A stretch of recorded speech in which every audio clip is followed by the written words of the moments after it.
God's claims are first, February 20th, from a devotional entitled God's Amazing Grace by Ellen G. White. We ought to obey God rather than men.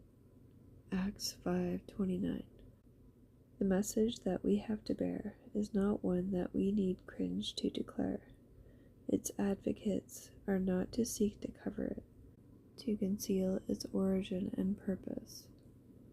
As those who have made solemn vows to God and who have been commissioned as the messengers of Christ, as stewards of the mysteries of grace, we are under obligation to declare faithfully the whole counsel of God. We are not to make less prominent the special truths that have separated us from the world and made us what we are, for they are fraught with eternal interests.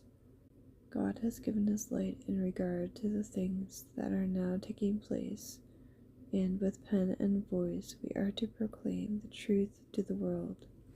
The Sabbath is the Lord's test, and no man, be he king, priest, or ruler, is authorized to come between God and man.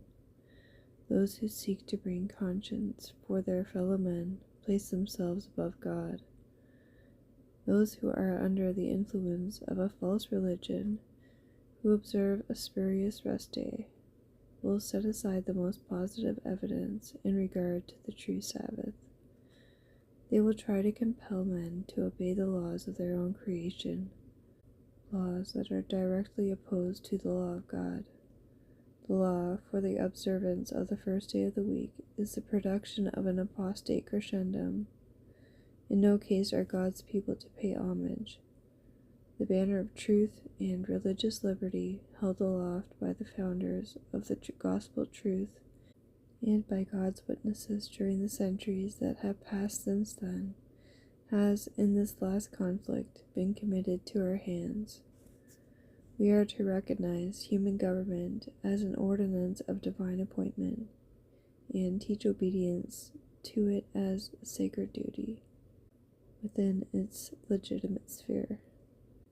But when its claims conflict with the claims of God, we must obey God rather than men. God's word must be recognized as above all human legislation. A "thus saith the Lord" is not to be set aside for a "thus saith the church," or a "thus saith the state." The crown of Christ is to be lifted above the diadems of earthly potentates.